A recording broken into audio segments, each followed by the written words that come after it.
All right, hello. Welcome back to Afternoon Drive here on Joppa Radio. My name is Drew Moholland. Hope you're all having a good start to the week here Tuesday afternoon.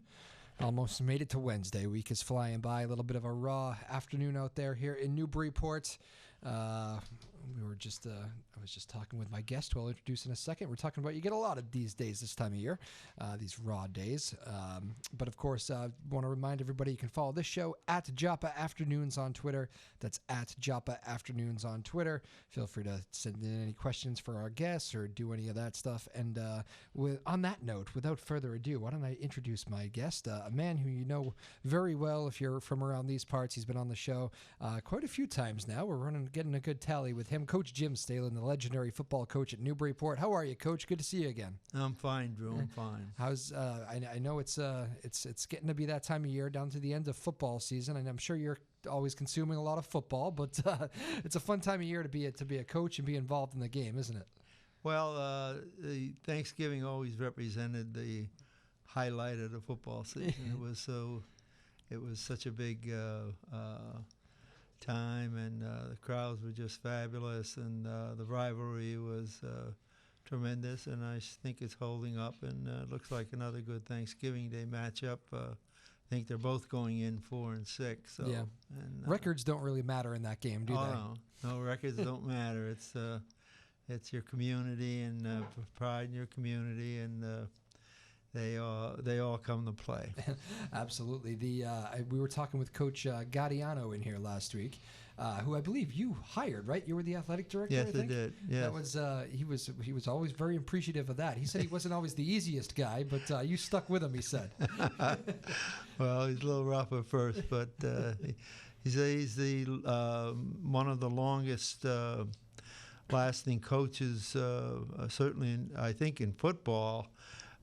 He had, I think, 29 years, which is a really long time. I think the only coach who stayed, in my recollection, was Bill Pettingill in baseball. Stayed quite a length of years, but Eddie had a long run. Did that mean something to you? Because I look around now at the coaching tenures, and it seems like coaches are just flipping every few years. You don't really have those coaches that really put in these long tenures every now and then you do, but there's a lot more turnover these days. Did that mean something to you to have some stability there, and we're going to let this work itself out, that sort of thing?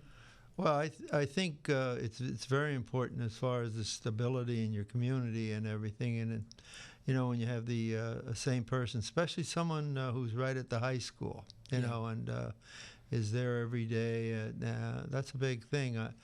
I don't know if in today's age, if it's as much as a profession in a sense of staying with it for so long. Yeah. I don't think if you look around, look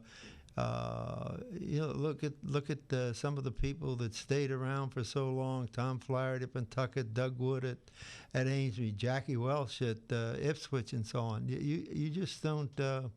And then the years Eddie had, you just don't see that anymore. Yeah.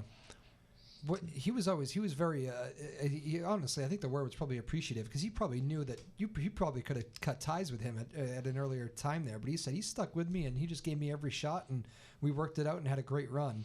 That must be pretty important to you as an athletic director. You must take some pride in that. Yeah, well, I do, and I appreciate. And Eddie had a great assistant coach with him, and Bob Clark. In fact, Eddie and Bob. Just about a week or so ago, both went into the Newburyport Wall of Fame together. Yeah. And they were a great duo, and they were very capable. So. And, of course, Bob went on to be the athletic director, right? Yes, Bob had that filled in for that a short period of time before he retired. Yeah. When you think back of that, it must be cool, first of all, to take in those Wall of Fame things and see all these people that you were close with and hired and all that stuff. That must be pretty rewarding for you, too. Well, it's. I think the Wall of Fame is extremely important, and you have people who have devoted so much time to it, and are still on that committee. That committee is unbelievable, and they do such a good job. And I think the Wall of Fame means so much to your athletic program. Yeah. It's very important that today's athletes look up to what these people have accomplished and what they're doing. And as long as that lives, it's especially rewarding for me to go there and see a lot of our athletes coming back and speak so well of the time they spent at Newburyport High School and just what it meant to them and their associations. And that type of thing you have to keep on. Newburyport's a unique place. It's had a great athletic tradition, and this is one of the keepers of the tradition, is the Hall of Fame. Yeah, and we talk so much every past times you've been on the show about your football coaching days, and for obvious reasons. But I do wonder, what were you looking for as an athletic director in those hires? What qualities makes a good coach? It's probably going to be tough, or maybe it makes it easier being a great coach yourself. But well, first of all, you know that the people that you're dealing with usually have a decent background. Yeah, and they seem to know, and through the interviews you can pick up as far as what they're capable. But what you're really doing is what is this person capable of doing for the high school and for the people that you place in his control? Yeah. And how is he going to handle them? And what type of attitudes is he going to look for and try to foster? Yeah. And you want to have someone, when a person's going for a head coaching job, they should have some talent. Yeah. So sometimes talent isn't the one thing that you would really say is that did it. That did everything. A lot has to do with what type of person you think this is going to be, what type of impression he's going to make on a community, and that's what you're looking for. So you took a lot of pride in that actual interview process, though, because this is not just looking at resumes and this isn't just what you can put down on a sheet of paper. You learned a lot from those one-on-one interviews. Yeah, we learned a lot. We hired an awful lot of good coaches in Newburyport in all the different programs. And it wasn't just football, and outstanding coaches, Neil Reardon, Kevin Lucy, over the Spike Sprague over the years, and we've had a lot of good. I brought Billy Pettingill with me from Natick, and no one has the wins and losses and the run that he ever had in any sport. He was exceptional. So you're really looking for that type of person who's going to set up a first-rate competitive program. Yeah, it's funny when you start. I've had a good chance to meet all these coaches. I will say that they've kept on the tradition at Newburyport of hiring good people. That as far as all the ones that have come in here have been very good, and they do a good job promoting the school and promoting their athletic programs, and they've seemed to keep that tradition going. So I'm sure you're happy to hear that. If you have a long run of coaches who've done well and served this community in the high school well, the coach that comes in realizes that he has to continue and he has to live up to what these people have done and what these people stood for. So, not an easy job taking over after you. That you must have been conscious of that too in hiring. Maybe that gives a little extra leash, right?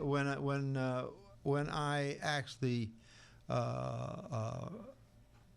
left, Paul Coleman took over. Well, Paul took over for 4 years. Yeah. And I think Paul got to the point where he felt he had enough of the head coaching job. He was doing a very good job. Yeah. And Paul was a great role model, and he certainly served me so well, and he was so important in our program. And each time that you go into your selection committee, you just got to hope that good things are going to happen. Can you coach a program without having a good relationship with your athletic director? I would think that would be pretty impossible. Well, you sort of have to be on the same page. If you're constantly at each other's back, I don't know how it can work. You won't enjoy coming to work every day, right? Nope. You put an awful lot of pressure. The athletic director's job is a very difficult job. Yeah. And I'll be very honest with you, it is nowhere nearly rewarding as coaching is. Is that right? Really? No, it's a lot of people think. I remember tell you a story. One of my friends was at a game, and he was standing by the end zone, and there were a couple of young high school guys there, and they were talking, and I had walked across the field or something, and someone said that, oh, there's Mr. and Mrs. Stehlin's here now, and everything else like that, and the one young person said, boy, he has such a great job now. He can go to all the games he wants to, takes it easy, doesn't have to worry about anything.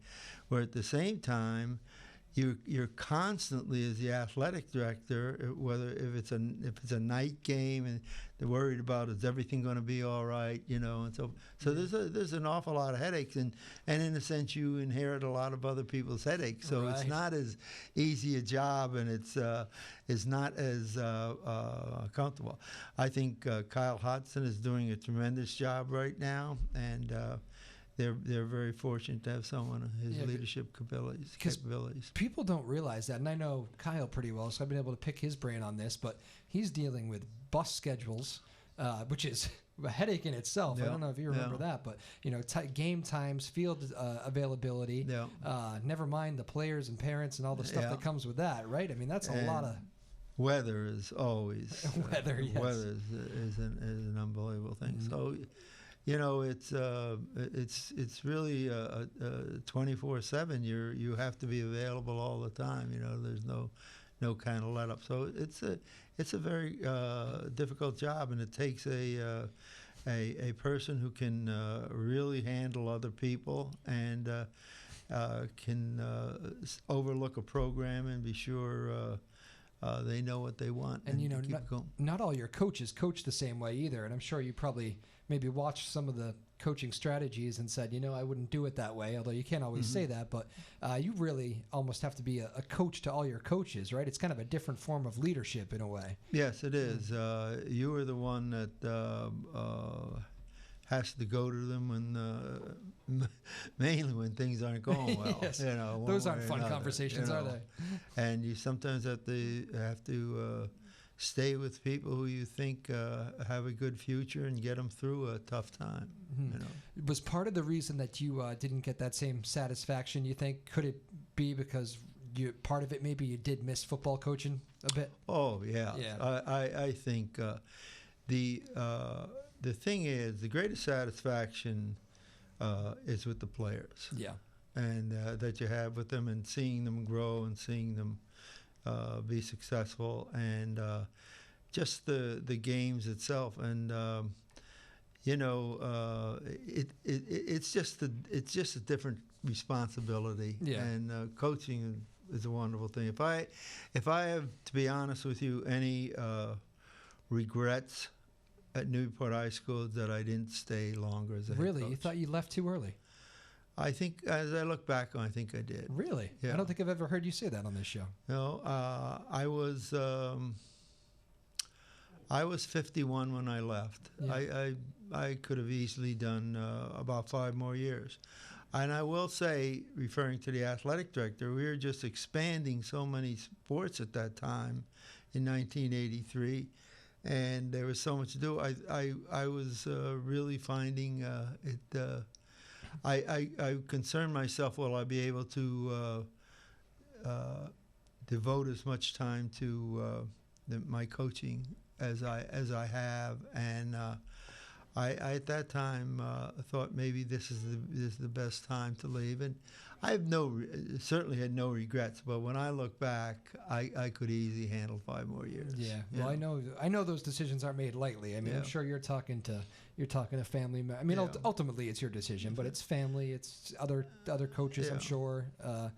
I'm sure you had all sorts of advice. And I had a son in college at the time, and also my daughter was getting ready to go to college. So there were a lot of things that I wanted to be able to have some time for them. And so. But sure.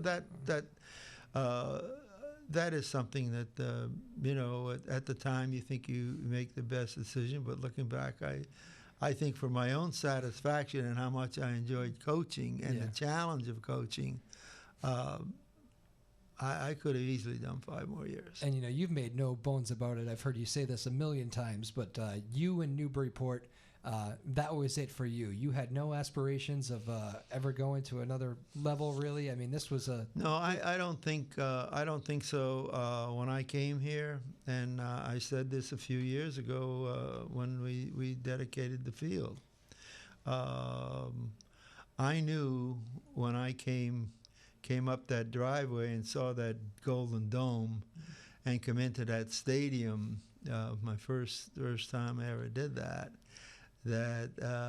this is where I want to be. Yeah. And I knew, I enjoyed, we had a beautiful home in Newburyport, and I enjoyed raising our 3 children here. And my wife, was interesting. We lived on Lafayette Street, and my wife was a medical technologist, very, very talented, maybe a lot more talented than I was as a football coach.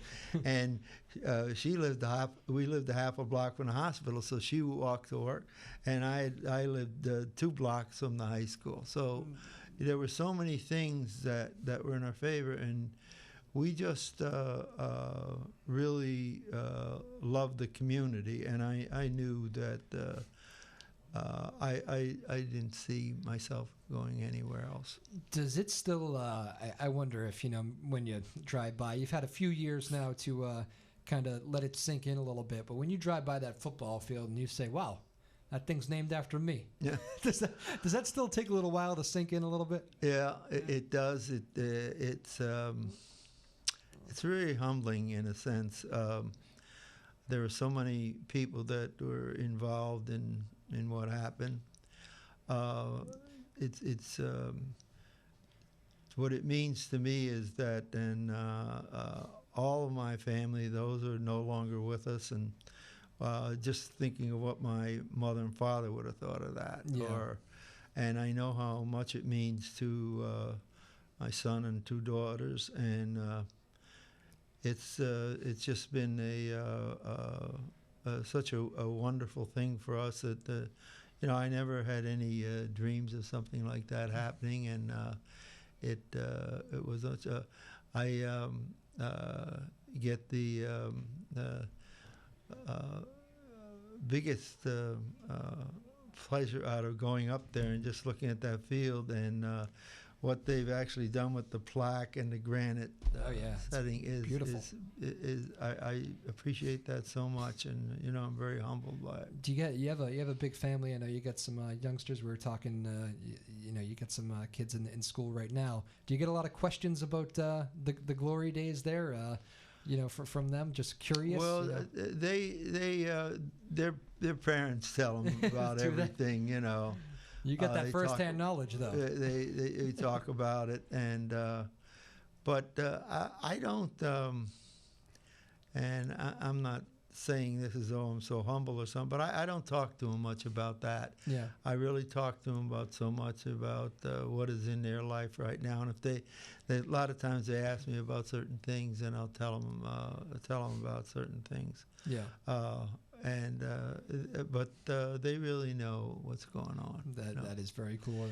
And as I said before, I mentioned before we went on air, this has been a tough fall for some of my grandchildren because they lost their father, who was Mike Mamakas, who was a great athlete at Amesbury, and cancer, and so it's been rough, and we're very close, Yeah, it's important to have it's nice to have the big families in those situations. You can lean on each other a little bit. My son Kevin's right on Plum Island, and my Cara, Mike's wife, she's right in Bradford, which is only 10 minutes from where we live, and my daughter Kelly is in New Hampshire. So we're all very close around and see each other quite a bit. And as I told you, I was unaware of that, so I'm very sorry to you and the rest of the family for the loss, and wish you all the best going through. And it's been you said you had a couple other people that were close to you too through the football program. And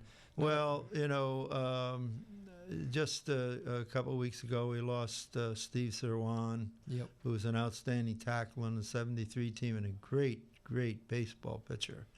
And unfortunately, Steve had lost his brother Bob just a few years ago, who was a great athlete on in his own right, and their father was a great athlete, and then Kevin Sullivan, who I was one of the athletes that I was probably the closest to over the years.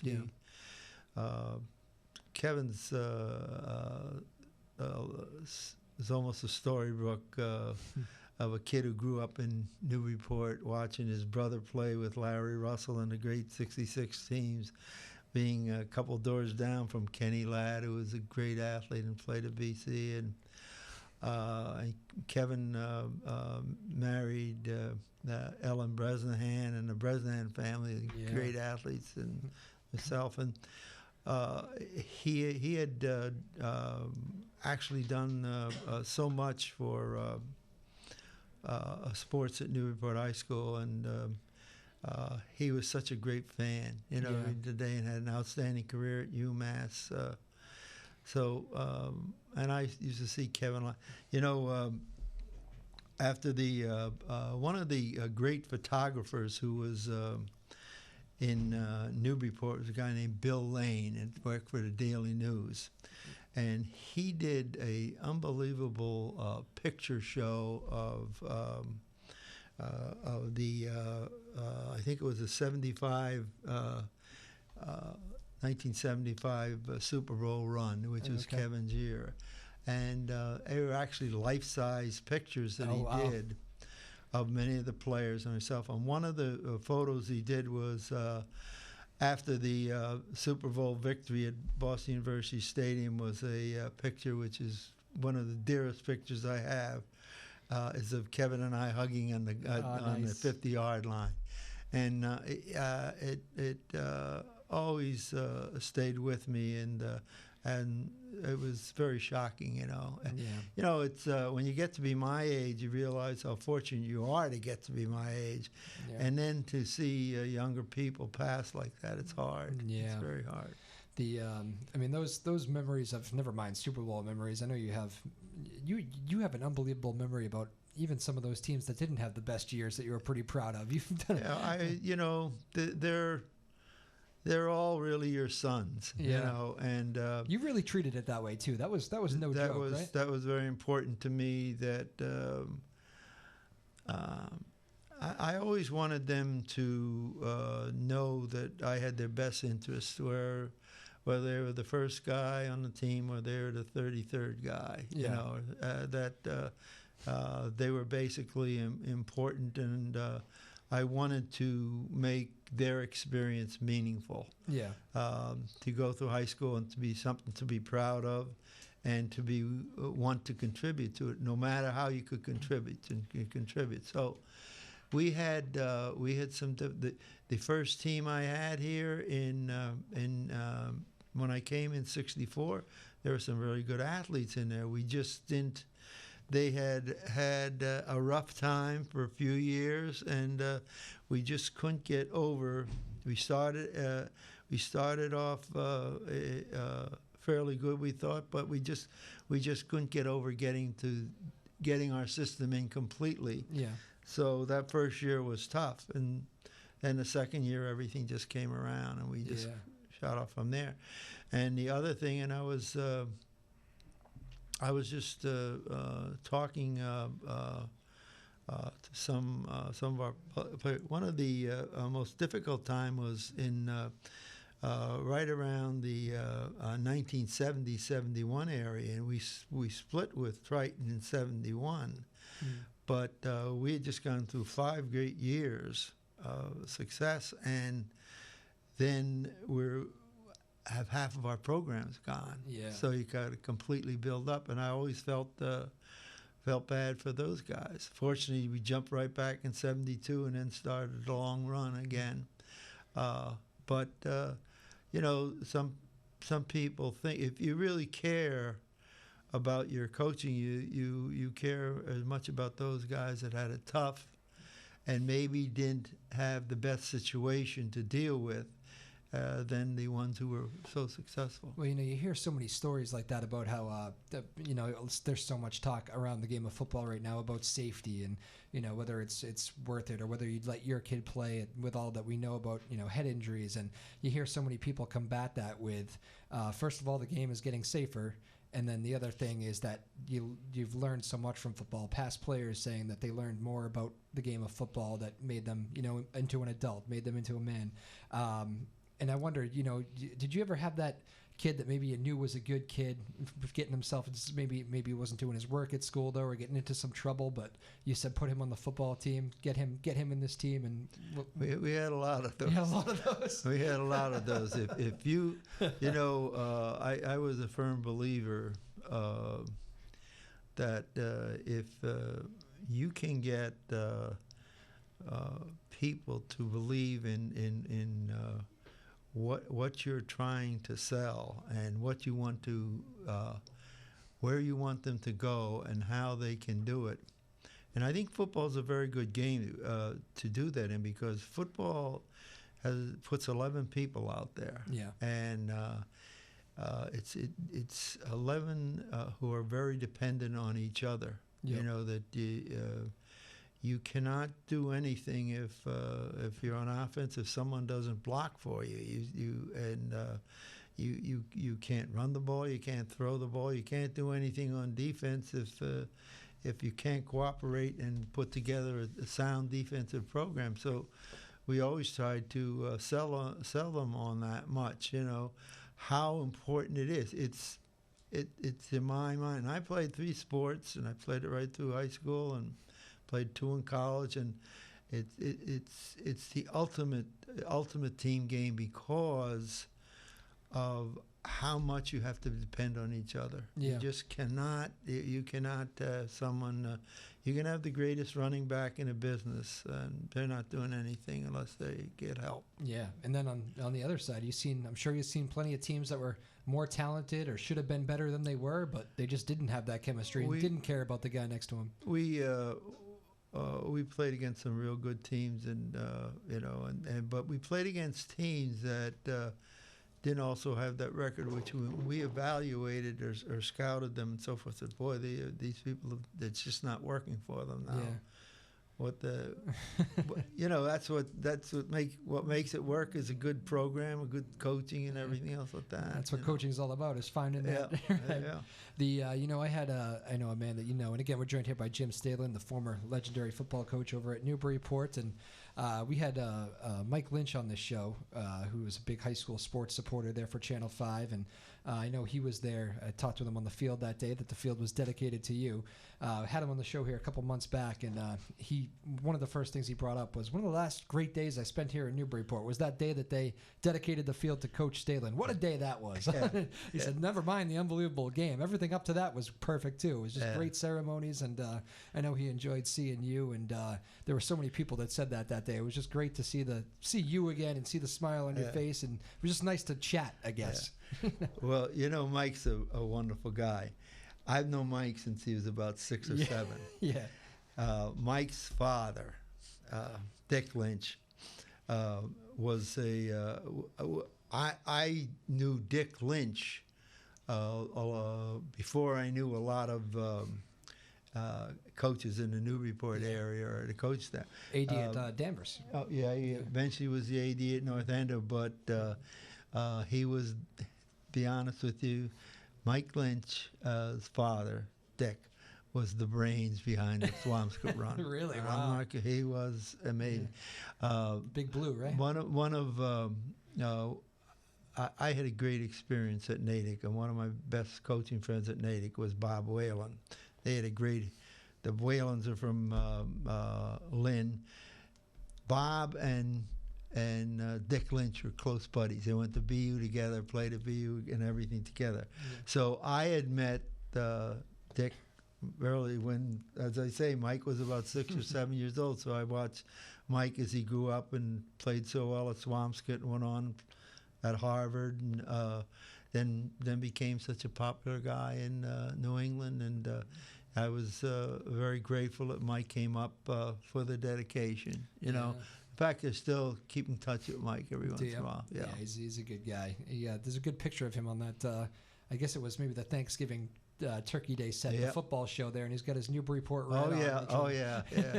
Which I'm sure you guys all remember here pretty well. Yeah. Again, joined by Jim Stehlin here. As we approach Thanksgiving, so was this always a great time of year for you? I mean, just it must be for a football coach. You're getting ready for that big end of the season game. Even with the new, let me get your thoughts on that first. The new playoff system, things have changed a lot since you coached as far as playing these playoff games, and I know almost every coach I talk to doesn't really love it. They seem to maybe taking the importance, they'll never take the importance off of Thanksgiving, but to play all these playoff games, and it doesn't seem like all the coaches love it. First of all, your thoughts on the new formatting at the high school level. Well, I'll be very honest with you, and I've talked to Doug Wood, I've talked to Tom Flaherty, and I've talked to a number of coaches at my time, Ron Corcoran. Yeah. I don't like it at all. Yeah, I thought you might fall. I don't think that you gain anything by interrupting a season like this. Yeah. I really think that it is something that almost profits the larger schools than it does the smaller schools and the thing. Yeah. And I don't think that it does anyone any good to have to eventually put together a format where you put the teams into a playoff system and they don't have a winning record or anything, because that's why you have playoffs. Right. Let's face it, as harsh as some people may think that is. It's supposed to earn your way in. And the other thing, to be very honest with you, I think it has curtailed some of the interest in Thanksgiving. Yeah. And I said this, and in fact, I was talking to the Newburyport coaches last Thursday night when I spoke to the team. And I said to them, when we were going through the Super Bowls, I told our players that this game's more important than anything that's going to happen after this if we get in the Super Bowl. Yeah. And I that's the way we thought, and that's the way I think we played, because nothing epitomizes, I think, the place in high school football and that it has in its individual community, like Thanksgiving does.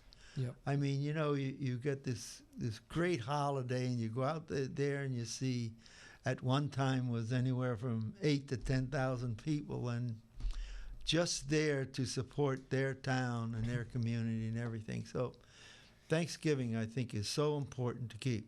Now, I understand next year they're going to keep the playoff system, and that after you play 6 games, that you have 3 games. Yeah. And I don't think there's anything to do it. But I do understand also that they're going to reorganize the Cape Ann League in the sense that those first 6 games will be strictly Cape Ann League games, and they all have meaningful result. And the 7th game is going, or the 10th game is going to be that Thanksgiving Day game, and hopefully that will reach back and pull more towards thinking. Because my thing was, look, if you can get to the stadium, if you're young enough and healthy enough, get up there and cheer the Clippers on. And I told the Newburyport players, who are great bunch of kids, really. I said, when you go out in that field, you go out there with on Thanksgiving Day, and you go out with a lot of people with you. Yeah. There's a lot of people who wore your number. They're gonna think, who's wearing my number now, and it's a tremendous thing that you can be able to do this. And we used to always, in our day, we used to always tell kids, and one of the things we'd say, let's face it. Yeah. I don't know what you guys are going to do. I don't know how many of you are going to be lucky enough to go to college and play in college. I know some of you will, and a number of did. But I'm going to tell you something. You're not going to have 8,000 to 10,000 people there just for you on one day like you can now. Yep. And that was some of the tremendous thrill of it, So.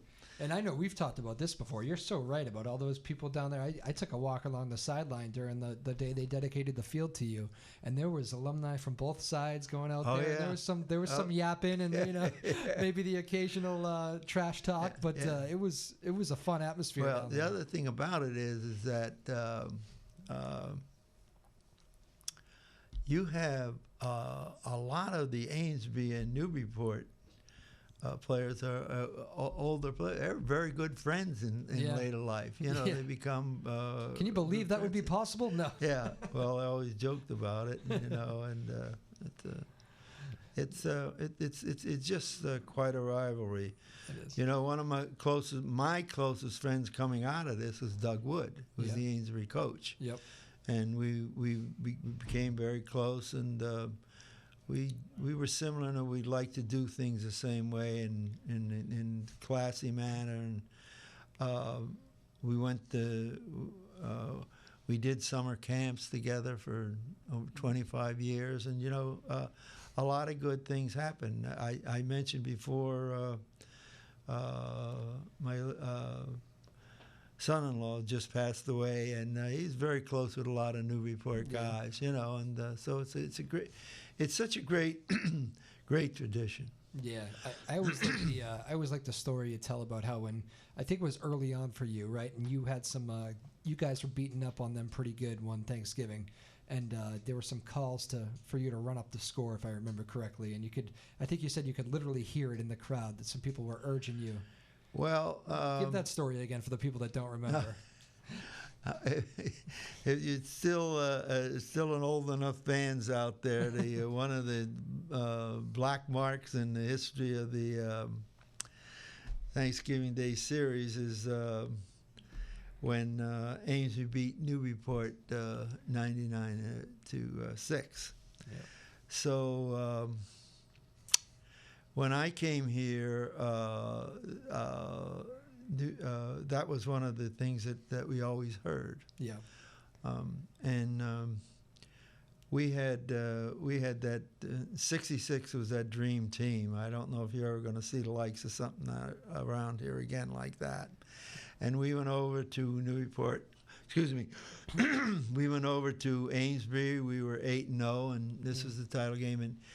And Amesbury was going through some tough times.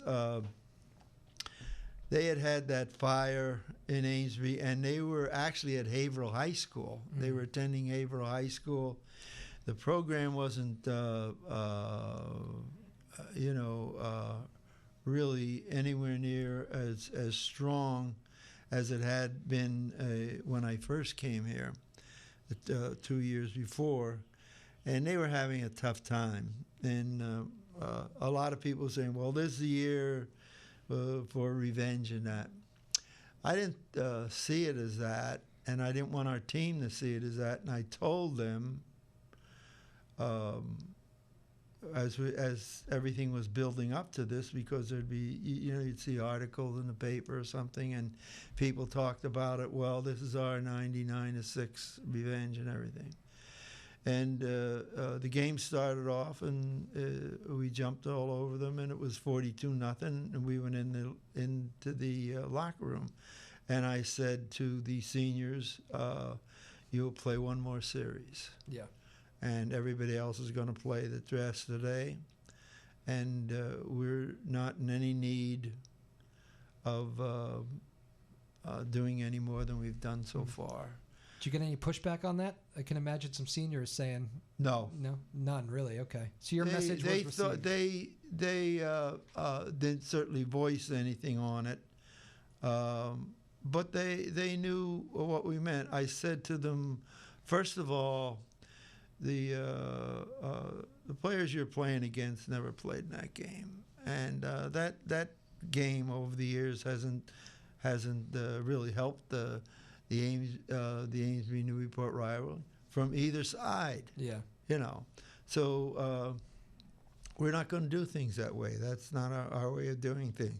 So we went out. They played one series. They scored. We took them out, and we just played the rest of the game. And I thought that was the right thing to do. I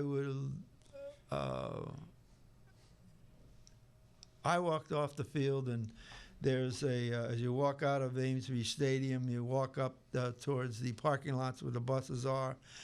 I must have had 3 or 4 Amesbury people come up to me and said, "Thank you." Really? That was the right thing to do, and we're happy you did it. Those kids didn't need to be really totally embarrassed and say, "Well, So I always thought that. And I think our players really understood. They were the state champions at that time. That game finalized it, and that was a dream team. Mature group too. Yeah. So you must have slept well that night, though. I think probably over time you realized that was probably a cool thing to do, a very classy thing to do. Well, I thought from the beginning it was the right thing to do. There's never any doubt in your mind. Yeah. Yeah. I don't think you play this game to embarrass people. I don't think you play this game to hurt people. And I don't think you play this game to embarrass people. Speaking of that, I don't know if you saw this different sport, obviously, but I do wonder. I'm not sure. I mean, I'm sure you had all these. I'm sure you saw parents get unruly back in the day. I know you've seen some bad officiating. You don't have to admit that to me here. Oh yeah. But there's the soccer game out on the Cape a few weeks ago, and a couple of high school players actually shoved an official. I don't know if you happen to see that, but long story short, 2 players are now suspended for a year. The coach even got some games, even though he had nothing to do with it. He's the man in charge, so he's going to pay some punishment there. Wonder, anything ever come close to that on the field during your time as coaching? I mean, I know you saw some officiating that probably wasn't the best some nights, but it jumped out to me. I don't recall seeing the actual shoving of an official. It seemed very disrespectful to me, no matter how bad it was. But. I don't think so. I think a lot of coaches, there's some coaches who played, they really hollered at the officials and talked to them at the game. But I don't recall physically that. Yeah. Now, I think there was in that sense, and I think that in today's world, there's more of a feeling that you can say things to those people than there was. I feel that way I too. think, unfortunately, that it's not starting at the high school level. It's there. Yeah. I think it started at certain points of the youth level, and parents got to take a hold of it, and they got to take some certain responsibilities for it. And I just read an article about 2 weeks ago that they're having some tough times getting high school officials. That's what this all came back to. Yeah, you don't make a lot of money officiating, and there are some very good officials over the years, and most of those people, whatever the sport is, they love the game, and they have all the interests at heart. I never felt that anyone ever did anything intentionally against us. We're all working hard out there. I never tried to get involved in that aspect of the game. Did you you come on this show, and you're all very mild-mannered and very measured. I'm wondering, do you ever get upset there on the sideline? Has anybody really seen you angry, whether it be a player? Well, an official? I think we're if someone I usually got angry if someone did something that I didn't think represented us well.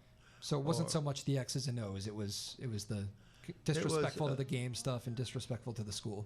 It's something disrespectful. That was probably the first thing. But and other things, if you get upset if someone didn't do something that you worked so hard together to do. You say, gee, we've been working on that all week, and you know. But I don't know. I didn't know of anybody that ever played for me that went out and says, "Boy, I'm going to make some mistakes today." You know, right. I'm going to really. I don't care what the coach says. I'm going to get people looking at me because I'm making mistakes. Yeah. They're trying to do their best, you know. And I think the most important thing is when you're coaching is the bigger the mistake is sometimes, and you know that person didn't want to do it, the better you have to handle it.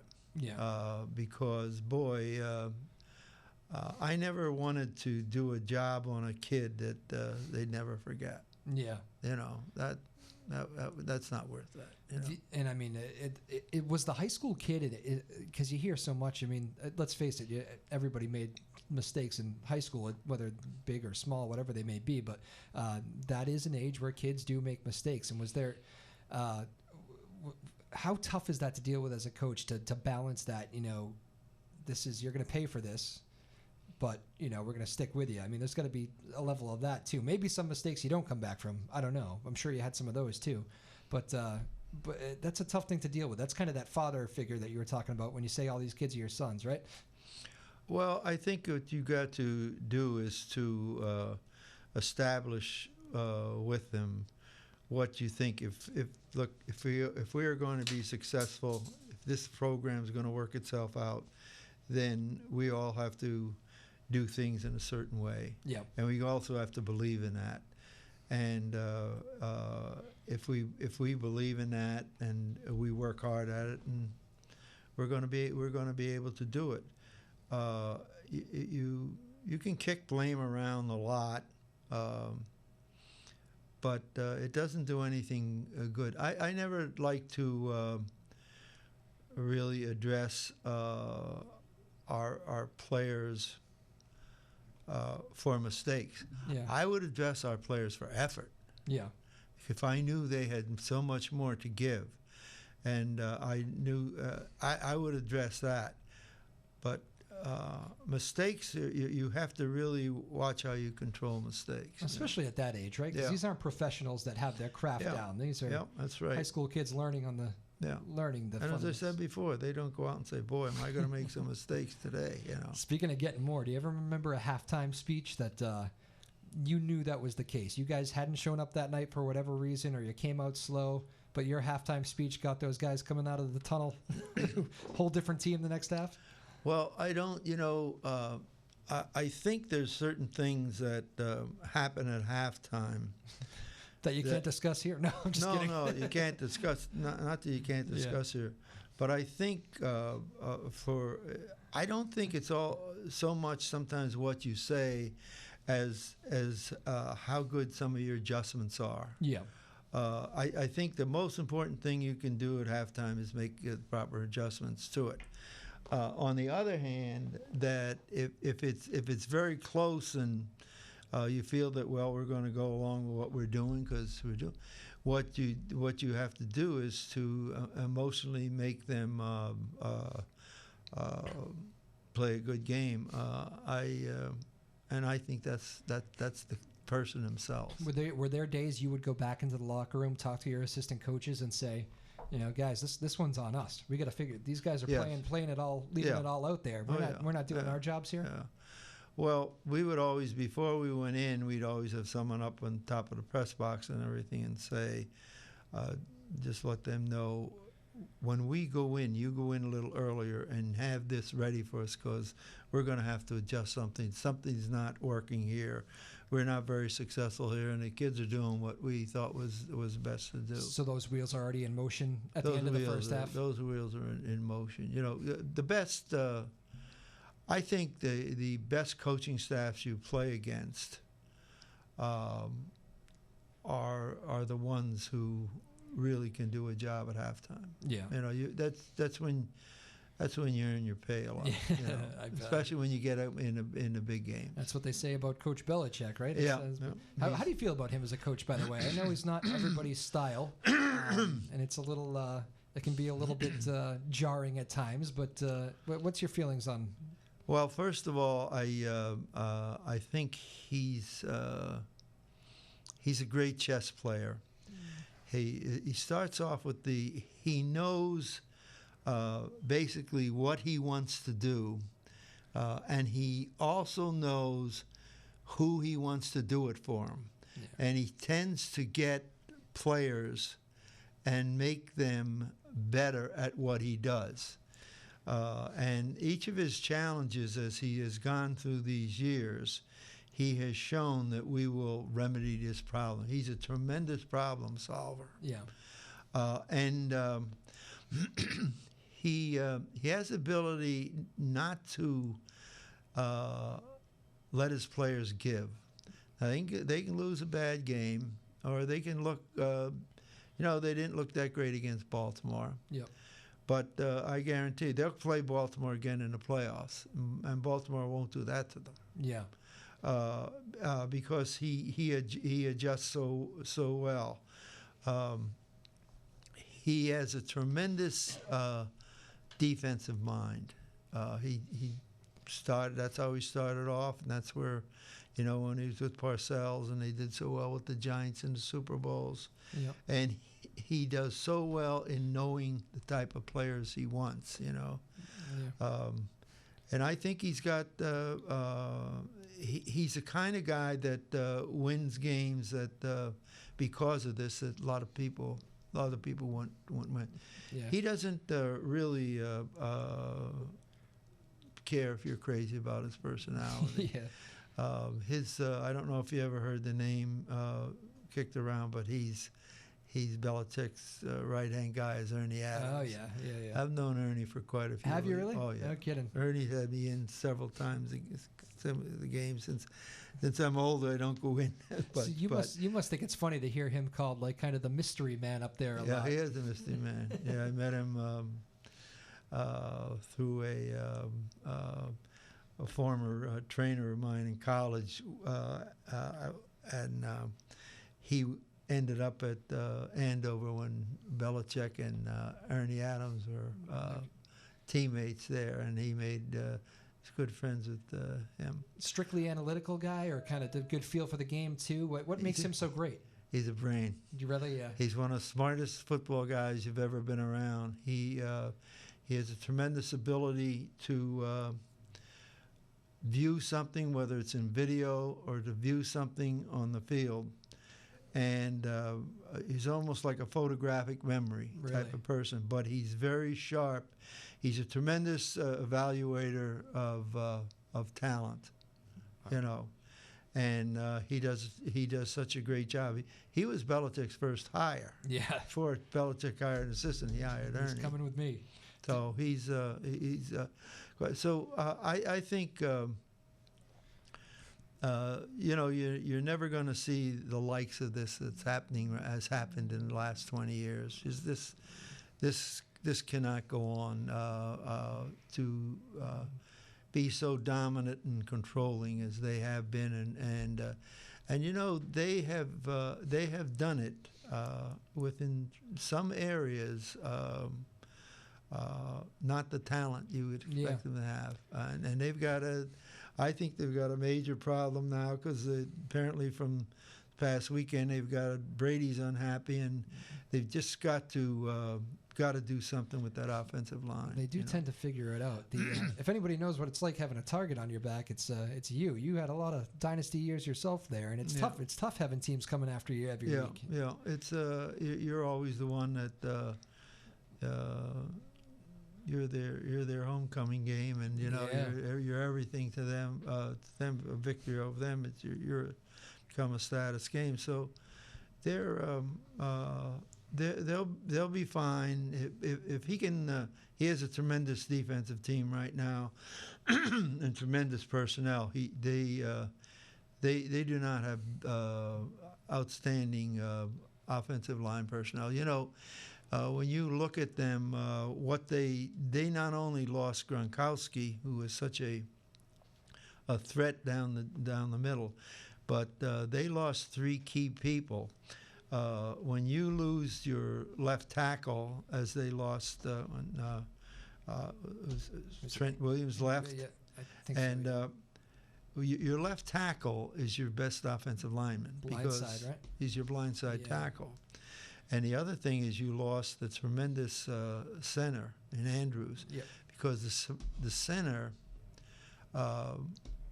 in pro football talk, when the teams go up to the line of scrimmage, the quarterback calls the Mike, who's the middle linebacker. Then the center calls all the blocking. Yep. So he not only was very adept at that, he's a tremendous blocker. And one of the key players they lost was their fullback. Yeah. Because that made their offensive go. And you take those 3 that were in there last year out of this mix. Yeah. Because they have a great line coach, Yep. So they'll be all right if they can just shore up this offensive line. Well, it's cool to see that. I can tell you enjoy watching the game still. I know. Yeah, I do. My wife's a big fan too. That's good. And one of her biggest thrills was when we went in and and Ernie had us in, and after the game, they have a meal for a big buffet for all the guests. The players come down, the guests, and everything else like that. And so she always liked that. That's the nice. first time when Tom Brady came over to the table where we were sitting with some of the coaches, she was right. That's nice. A little starstruck there. Yeah. She never forgot that. That guy's got some real potential, that Tom Brady. But we're big Patriots fans. Very cool. Final question here, Coach. And again, Coach Jim Stehlin joining us today. Another unbelievable conversation. We love having you in this time of year, just ahead of Thanksgiving. It's always a real treat for us, so we appreciate you doing it. You got to address the team the other night. I wonder, when you look at that group of high schoolers, the 2019 high school group, I wonder, does it feel like just yesterday? Do you see a lot of the same looks in the eyes ahead of Thanksgiving as you saw when you used to address your own teams for all those years? Yes, I did, and I want to say I was very appreciative of how attentive they've been when you go there to talk. No text messaging, no. No. They just sit there and stare right at you, and they're very classy kids. The only thing I did notice is that they're physically so much smaller than the teams we have. Is that right? Really? Yeah. Yes, they're and you don't see the big linemen that we had, but really, really classy kids. And I'm hoping they've won their last 2 games, and I talked to them a lot about going into Thanksgiving and playing your hearts out and realizing what an important time this is in your life to have this opportunity in this venue. Absolutely. So I'll really be rooting for them. What's the one thing in the final 30 seconds? What's the one thing you want to make sure you leave out there on the field that you don't want to regret? What's that one advice that you always told your guys out of the locker room? Well, I told them that this is your one opportunity. Do the best you can, play with a full heart, and be aware that you want to make sure that everything you've worked at, you get a chance to do today. Show it out and there. do it the best you can. Absolutely. Well, Coach, I wish you a very happy holiday season with the family. I know it hasn't been the easiest the last few months, but it's nice to have the family around. I wish you all the best. And it's great to see you again. Thanks for coming on. I really appreciate it. Thank you, Drew. Good to be here. Coach Jim Stehlin joining us again here. It was a pleasure, as always. Big thanks to Lily Doucette producing the show. That's the first time I mentioned that today. Should do that a lot more because they really do all the hard work. Lily Doucette, Tyler Neufeld. Caleb's off this week, so safe travels, Caleb, wherever you are. And I saw the boss, Sarah Hayden, walk in, so hello to Sarah as well. Jim Stehlin, a pleasure, as always, the legendary football coach at Newburyport. Just an absolute pleasure. Hope you all enjoyed that, folks. We will see you back here Thursday, same time, same place. Thanks for supporting the show. We appreciate it. My name is Drew Moholland. This has been Afternoon Drive on Joppa Radio.